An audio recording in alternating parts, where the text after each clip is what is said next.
Bonjour à tous et bienvenue dans La Compo Décomposée, épisode 3.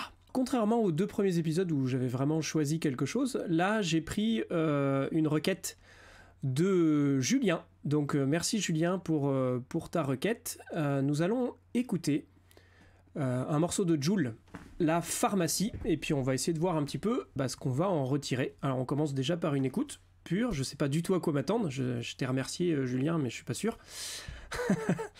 Et on est parti sur La Pharmacie, Jul.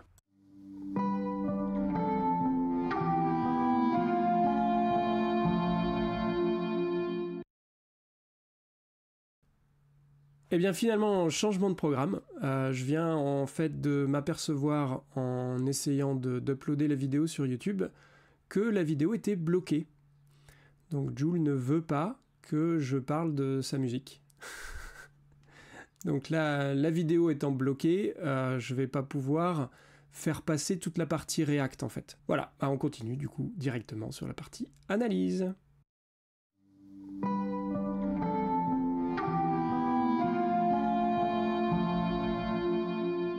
Et nous voilà maintenant sur la partie analyse de La Pharmacie de Jul. Comme d'habitude, une petite analyse sociologique au départ pour remettre la chanson un peu dans le contexte. Le titre La Pharmacie de Jul, c'est sur le 14e album, Loin du Monde. Monsieur est très prolifique. Il est daté du 18 décembre 2020. Alors c'est l'album, la chanson en elle-même, forcément elle est sortie en même temps que l'album, puisque c'est pas un single, donc elle n'est pas sortie en amont. Et le compositeur, auteur-compositeur, je devrais mettre même, c'est Jul. Donc c'est lui vraiment qui a tout fait. Information discographique, on est sur le label d'or et de platine, que je connais pas, mais bon, c'est pas de souci. La tonalité principale, on est sur un mi mineur naturel ici, parce qu'il y a que, de toute façon vous allez voir, c'est pas bien compliqué, il y a que deux accords, premier degré, septième degré, et vu qu'on joue un septième degré et non pas un cinquième degré, on est ici vraiment sur un mi mineur naturel, ou un mi à éolien si vous préférez. Au niveau de l'instrumentation, on va avoir une basse, une boîte à rythme qui est relativement légère, mais qui va quand même jouer son rythme qu'on connaît tous. Et puis différents types de synthés. On va avoir un piano un peu Rhodes au départ qui va lancer le petit motif mélodique. Et puis de temps en temps, on aura un truc un peu type music box, c'est-à-dire des sons assez cristallins, assez aigus, de temps en temps. Le chiffrage de mesure, on est sur du 4/4 standard. Au niveau du style, je l'ai appelé rap hip-hop. Pour le côté un petit peu plus... En fait, c'est plus l'instrumentation qui va donner un côté pop, entre guillemets, parce que derrière, on est vraiment sur du rap, du hip-hop standard. La durée du morceau, ça, c'est ce qui est le plus bizarre, c'est 5 minutes 20.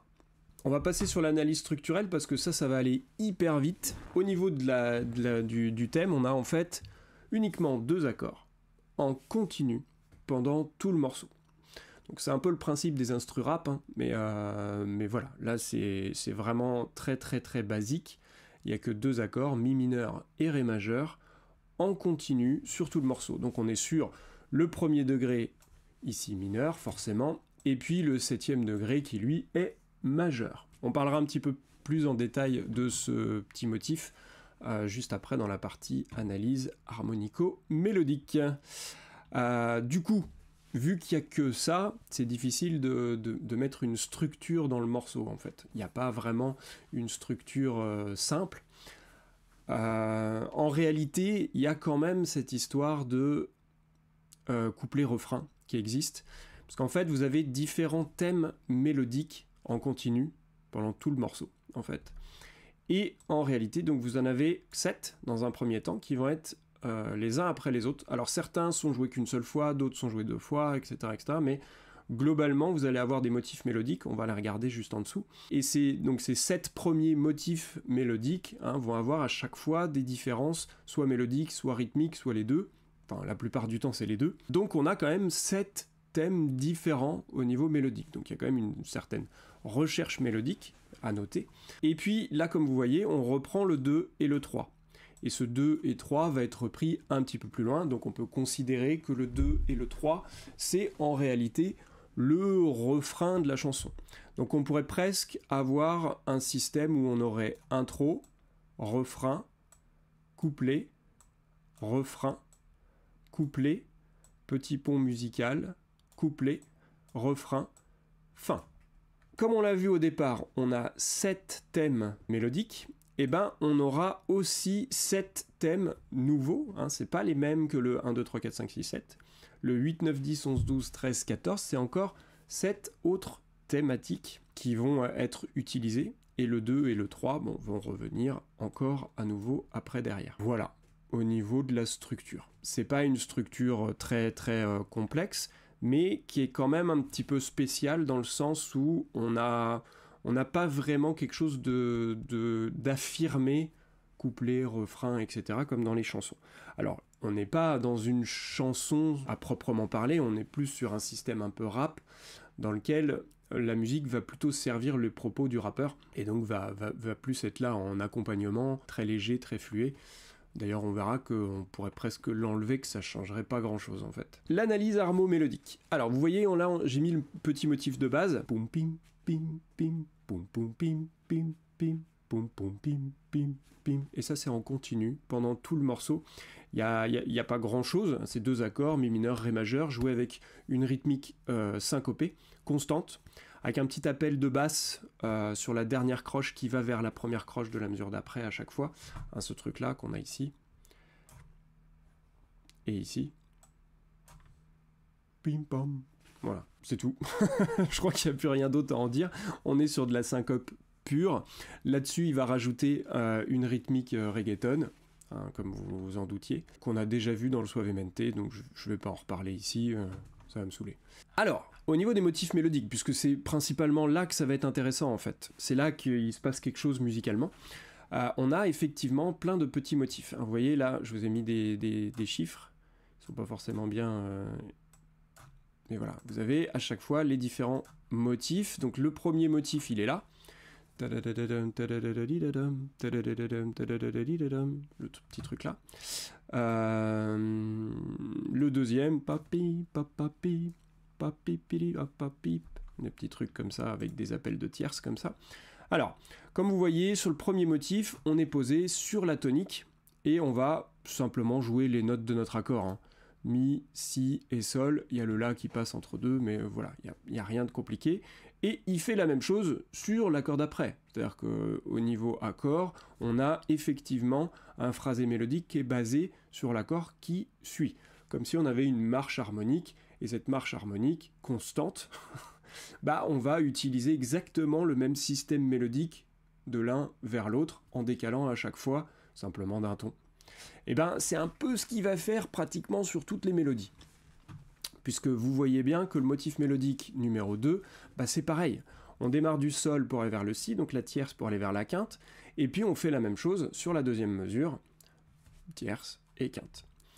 Quand on arrive sur le troisième motif mélodique, qui vient jusque là, on a la même chose, sauf que cette fois on va démarrer de la quinte. Alors on a une petite note mélodique juste avant, qui vient en réalité de la corde avant, et à partir de là on a la quinte, la tierce, et on va descendre jusqu'à la tonique par un petit motif mélodique descendre. Pareil ici, hein, sauf qu'on va remonter sur le sol au lieu de descendre sur le mi, et là même chose, hein, le si, sol et la, fa. Pareil, on est sur la quinte qui descend sur la tierce. Le petit motif de fin, par contre, est un petit peu différent. C'est lié au texte, tout simplement. On n'est plus que sur la quinte. Le quatrième motif, lui, il va être un petit peu différent, puisque là, pour le coup, on va pas avoir vraiment ce système de marche à proprement parler, même si on regarde au niveau des notes, là, on est sur un si, alors que là, on sera principalement sur le do et le la. Alors, c'est intéressant qu'il y ait le do ici, parce que effectivement on est sur la 7e de notre accord, donc donner un petit peu de couleur à l'accord, c'est toujours intéressant, mais c'est surtout le la qu'on va entendre finalement, parce que c'est vers lui qu'on descend en fait. Voilà pour le quatrième motif. Le cinquième motif, même principe, hein, on est sur la quinte. On va être beaucoup sur la quinte à partir au début, on a démarré un petit peu plus bas, on monte progressivement, puis après, une fois qu'on est arrivé sur la quinte, on va jouer 4-5 motifs sur le même système. Donc le bi, papa, pi, papa, pi, papi, papam. Voilà, ça c'est sur la quinte. Et là, on a quand même le si qui reste, c'est-à-dire on garde l'accroche mélodique, mais après finalement on va redescendre sur le la quand même derrière, qui va être un petit peu plus présent. De toute façon il était présent ici, donc ça permet de garder le même contexte mélodique pour les deux accords finalement. Et puis derrière on enchaîne directement avec le motif 6, là il n'y a pas de répétition. Il y a certains motifs qui vont être répétés, d'autres non. Bon, c'est lié aux paroles ou lié à ce qu'il avait envie de faire à ce moment-là. Ça c'est très très simple, mais c'est un système rythmique qui est différent de ce qu'on a vu avant, qui va ressembler un petit peu plus au tout premier motif, parce que là on a un petit peu plus justement de double croche, mais avec des positions qui sont pas tout à fait les mêmes au niveau de la mesure. Donc un peu plus intéressant rythmiquement ce thème 6. Par contre au niveau des notes, comme vous voyez c'est le même principe de la marche, hein, on est sur la, si, sol, sol, si, sol, sol, et donc du coup sol, la, fa, la, sol, la, fa. Donc on descend d'un ton, on a exactement le même motif mélodique. Alors le 7e motif mélodique, c'est celui qui à mon sens est le plus intéressant, et il a dû le sentir lui aussi quand il l'a composé, puisque le morceau s'appelle La Pharmacie. Et c'est le seul moment où il parle effectivement, enfin en tout cas dans ce que j'ai compris, c'est le seul moment où il parle effectivement d'une pharmacie. On a en fait une petite descente mélodique pour arriver sur le mi, donc c'est-à-dire note tonique, mais pour faire une descente de 4, puisqu'il avait 4 mots à dire, 4 syllabes à dire, donc du coup il démarre sur un la et il le pose un petit peu, hein, c'est quand même une noire, et il le refait après derrière. Donc ça c'est intéressant parce qu'on est effectivement ici sur une carte, et non pas sur une note qui appartient à l'accord. Donc ça lui donne une couleur assez particulière, d'autant qu'il le chante dans les aigus. Donc du coup, ça donne forcément quelque chose d'assez éloigné par rapport à l'harmonie, et donc pour éviter que ça frotte de trop avec la tierce, même si ici c'est un ton, puisqu'on est en mineur, donc c'est un peu moins gênant que quand c'est juste un demi-ton. Et là, pour le coup, ça donne un aspect mélodique un peu plus intéressant, une couleur un petit peu plus intéressante. On a juste après quelque chose qui n'est pas forcément sur un fonctionnement de marche, comme on l'a vu jusqu'à présent, c'est-à-dire que là, on a vraiment deux phrases mélodiques. La première phrase mélodique sur le mi mineur, et la deuxième phrase mélodique sur le ré majeur, elle est un petit peu différente, elle ne fonctionne pas rythmiquement exactement sur la même... sur les mêmes systèmes, et mélodiquement ici on est posé sur la tierce de notre accord, là où on n'avait pas vraiment de pause, on avait la pause sur la carte et l'arrivée sur la tonique. Là on est vraiment posé sur la tierce pour revenir sur la tonique, donc on a un espèce de tension résolution qui ici est plutôt sympa. Ça va être le seul moment, hein, réellement. Le 8e motif qui va arriver là, alors je m'étais arrêté à 7 à la base, j'en ai réécrit un vite fait, mais après en fait les autres c'est toujours un peu le même fonctionnement, j'ai pas été plus loin parce que mélodiquement c'est pas plus intéressant que ce qui se passait sur 7, rythmiquement c'est pas beaucoup plus intéressant que ce qui s'est passé avant. Donc au final, j'ai pas mené l'analyse jusqu'au bout parce que honnêtement, il n'y avait plus grand chose à en tirer de toute façon. Mélodiquement, c'était dans les mêmes esprits, dans les mêmes systèmes, tout en étant par contre, effectivement, différents à chaque fois. C'est-à-dire que les motifs mélodiques sont pas les mêmes. Le 8, le 9, le 10, le 11, le 12, le 13, le 14 sont différents de ce qu'on a vu sur les 7 premiers. Donc c'est ce que je dis ici, hein, énormément de motifs mélodiques différents, 14 exactement qui sont chantés, parce qu'effectivement dans les moments musicaux, il y a aussi des moments où il chantonne, il fait des petites onomatopées, voilà je cherchais. Mais il n'y a pas un texte, il n'y a pas de texte à ce moment-là, mais il y a quand même une petite voix mélodique qui est là, et qui est encore différente. Hein, c'est encore pas la même chose que les motifs mélodiques qu'on a pu entendre jusque-là. Sans compter donc les motifs uniquement instrumentaux. Niveau mélodique, comme je disais, il n'y a rien de franchement original, on s'appuie à chaque fois sur des notes plutôt constitutives des accords, hein, vraiment les toniques, tierces, quintes, rarement sur la 7e. Et puis on va avoir quand même des choses très marquées, très différentes pour bien entendre différentes variations en fait. À chaque fois, les motifs sont très très très caractérisés pour pouvoir bien entendre qu'on passe à chaque fois sur quelque chose de différent. On n'a pas forcément une impression d'entendre tout le temps la même chose. Justement, on a l'impression que ça bouge constamment, sauf le 2 et le 3, effectivement, qui reviennent à 2 reprises, donc qui sont, pour moi, considérés comme le refrain de la chanson. Comme je le dis ici également, le motif 7, c'est le plus intéressant mélodiquement, avec la descente qui part de la carte. C'est d'ailleurs là qu'on entend qu'il parle de la pharmacie. Je parle après des motifs qui sont répétés d'autres noms. Bon, ça c'est, je pense, en rapport simplement, soit... non, je pense que c'est juste en rapport avec le texte, en fait, tout simplement. Alors, au niveau de l'analyse rythmique, le rythme, toujours la même base rythmique, croche pointé doux, puis deux croches, le tout posé sur un instrumental basé sur des syncopes constantes par mesure. Donc, l'instrumental, lui, il est basé sur le pam pam pam pam pam pam pam pam pam pam pam pam pam pam. Et pendant ce temps-là, on a le reggaeton qui est posé là-dessus, donc ça donne un aspect contretemps très très marqué, hein, de par l'instrumental et de par le reggaeton. Toutefois, ça martèle pas de trop. C'est pas un gros truc, gros dance machin, c'est plus un petit truc assez léger. Hein. De toute façon, tout l'instrumental ici, il est plutôt léger et il est là pour véhiculer le message du rappeur. Voilà. Conclusion là-dessus. Concluons quand même sur ce morceau, rapido, parce qu'il n'y a pas tant de choses que ça à en dire. L'harmonie, elle est très pauvre, mais relativement entêtante du coup. Hein, on a quelque chose de très constant. Ça sert, en fait, le morceau. Comme je le dis, les instru rap, c'est pas fait pour être complexe, c'est fait pour avoir une base rythmico-mélodique, pour qu'après, derrière, le rappeur il puisse faire son flow. Donc ça m'étonne pas spécialement que la musique soit relativement pauvre. Ce qui est étonnant, c'est la longueur. La longueur de la chanson est assez étonnante. Ça lui a permis de travailler avec beaucoup de motifs mélodiques. Et ça peut être intéressant pour éviter justement de s'ennuyer sur les 5 minutes de la chanson. Mais ça suffit pas, en fait. Quelques idées intéressantes disséminées dans un morceau plat, c'est un peu ça, en fait. C'est que il y a beaucoup d'immédiateté en fait. Bon, ça fait partie aussi du flow du rap, je pense que c'est le principe même de ce truc-là.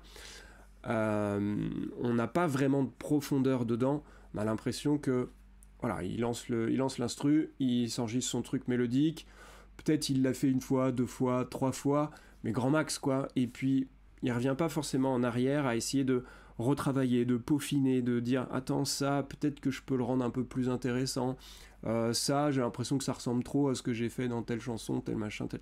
Ça je pense que cette partie réflexion là elle y est pas. C'est mon avis, hein. Après peut-être qu'elle y est, hein, mais en tout cas ça donne pas cette impression là du tout, on dirait que c'est ouais c'est bien ça, c'est bien, ouais ok, mais je vais pas le retravailler, je vais pas le fignoler, je vais pas le ciseler en fait. Il l'a peut-être ciselé au niveau de la prod, mais pas spécialement au niveau musical, au niveau réflexion musicale.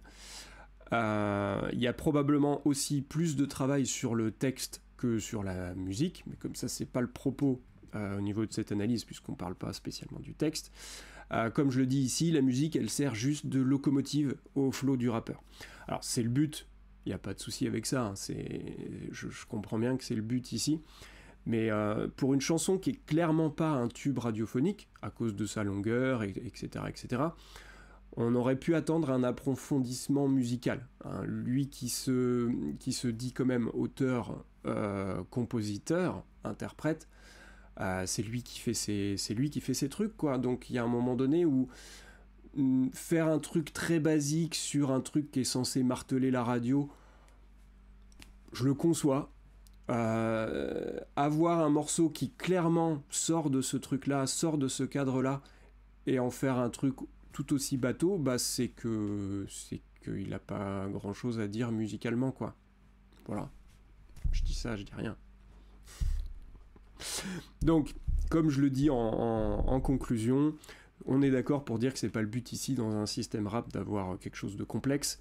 La chanson, elle véhicule d'abord un message, alors peut-être même plusieurs en réalité, mais honnêtement, avec tout ce qui est fait dans sa voix, plus l'autotune qu'il y a dessus, plus le fait qu'il doit avoir des expressions que je ne connais pas du tout, ben j'avoue, j'ai pas compris grand-chose. Hein.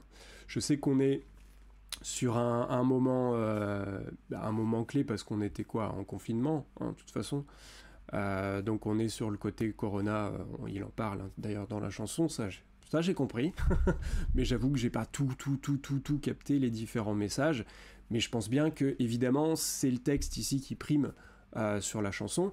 On est dans un contexte un petit peu, alors dans un contexte rap soit, mais aussi dans un contexte chanson en fait, un peu à la Brassens, un peu à ce genre de chansonnier là, où tu fais pas forcément une grille très complexe, même si chez Brassens il y a des choses très très complexes, mais voilà, c'est un peu le principe. Tu lances une grille et cette grille, elle te sert à construire ton texte qui lui est presque plus important que la musique en elle-même. La musique, elle va juste servir ton propos, simplement. Donc elle est là en servante, elle n'est pas du tout là pour se mettre en avant, pratiquement à aucun moment. Même si, voilà, comme je le disais dans Brassens, il y a quand même des petites subtilités harmoniques parfois et des petites choses intéressantes. Il y a aussi des choses très simples, très basiques, et c'est normal. Enfin, je veux dire, ça sert le propos du côté chanson du truc. Et c'est en ça que je comprends un peu plus, là c'est aparté pour Julien, je comprends un peu plus ton attirance pour ce morceau-là qui vraiment a cette connotation-là en fait. Vraiment le côté chanson où j'ai un instru et par contre dessus je pose du texte toujours différent, toujours avec des mélodies qui s'altèrent au fur et à mesure.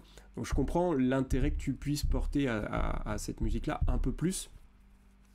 Après, voilà, la musique ici, elle est complètement secondaire, voire même pire, parce qu'en fait, j'ai envie de dire que le texte est en premier, le rythme, vraiment le côté rythmique, c'est-à-dire que tu aurais laissé un truc basique où tu n'entends pratiquement pas de notes spécifiquement, mais plutôt un truc rythmé qui donne le tempo du flow.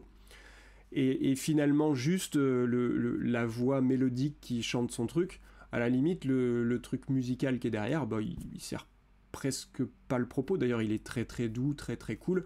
Alors il sert le propos quand même dans un sens en mettant quelque chose d'assez adouci dans le morceau, voilà, il sert à ça en fait, il sert à adoucir un petit peu le morceau qui peut-être a des propos un petit peu plus vindicatifs, même si j'ai pas tout compris, mais c'est tout. Honnêtement, musicalement, il n'y a franchement rien de super intéressant. Comme je le disais, il y a peut-être la petite mélodie numéro 7 qui est à sauver. Le reste, c'est quand même très très très très très basique. Hein, voilà. Donc il n'y a pas grand-chose à tirer vraiment du morceau, des choses à apprendre. Mais voilà, il y a quelques petits points par-ci par-là. Revoyez un petit peu tout ce que j'ai dit. Il y a quelques petits points qui sont quand même intéressants. Tout n'est pas à jeter. Bien évidemment, et de toute façon, encore une fois, la musique, c'est subjectif, la plupart du temps, dans ce type de musique-là, tu vas plus être porté par le texte, notamment quand tu comprends ce qu'il raconte, et du coup, le reste est secondaire, et il est là juste pour apporter un joli emballage au truc.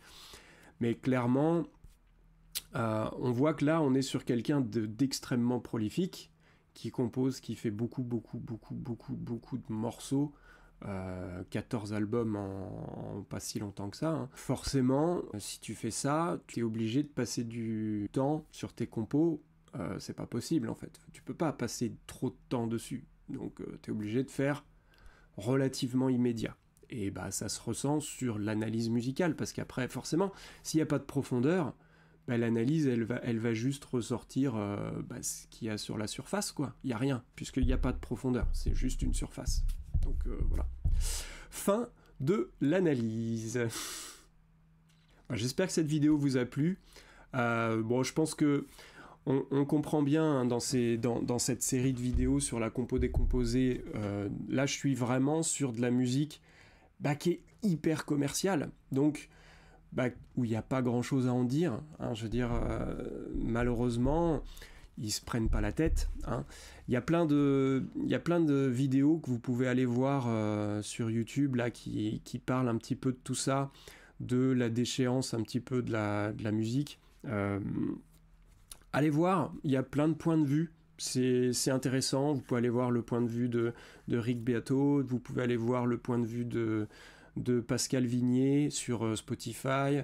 Vous avez aussi le piano jazz concept avec Étienne qui en parle très bien avec la musique de James Bond et la musique, les dessins animés. On a vu aussi, je sais plus, j'ai vu d'autres, la guitare moderne aussi qui en parle. Je pourrais vous mettre peut-être dans la description quelques petites vidéos à aller voir qui sont intéressantes sur le sujet, qui ont des points de vue différents. Et c'est intéressant justement, je pense que l'important c'est vraiment d'en débattre et de comprendre un petit peu ce qui se passe là-dedans. Il y a quand même faire attention à effectivement ce qui se passe au niveau de cette musique commerciale. Je pense que la prochaine vidéo, je vais pas forcément m'attarder sur un seul artiste, mais plutôt faire un espèce de bilan un peu de la musique commerciale, hein, parce qu'on parle de ça ici. Un petit bilan sur, je sais pas, les 10-20 dernières années pour voir un petit peu comment ça évolue, comment ça fonctionne et en quoi c'est pas si grave et en quoi il y a quand même des petites choses sur lesquelles il faut mettre le doigt dessus et se dire attention quand même, il y a un moment donné où il faut pas faire n'importe quoi. Voilà, c'est la fin de cette vidéo. Si elle vous a plu, comme d'habitude, n'oubliez pas de partager avec un grand nombre ceux que ça pourrait intéresser, soit pour cette vidéo en particulier, soit pour la chaîne en général. Ça fait toujours plaisir d'avoir de nouveaux abonnés. N'hésitez pas aussi à liker, ça me fait toujours plaisir. À commenter aussi si vous avez des petites choses à en dire. En négatif ou en positif, hein, c'est franchement ouvert, tant que ça reste courtois et qu'il n'y a pas de souci avec ça. Hein. Moi, je suis complètement ouvert au fait que vous ne soyez pas d'accord avec moi. Je suis obligé d'exprimer un point de vue, et là, en l'occurrence, mon point de vue, il est assez tranché, j'avoue, mais n'hésitez pas. Ça ne me dérange pas de voir des fans de Jul venir me dire pourquoi je dis de la merde. Allez-y, hein. Il n'y a pas de souci, tant que vous restez courtois, il n'y a aucun problème avec ça. Donc je vous dis bonne semaine à tous, merci beaucoup, et puis à bientôt sur Omega Studio.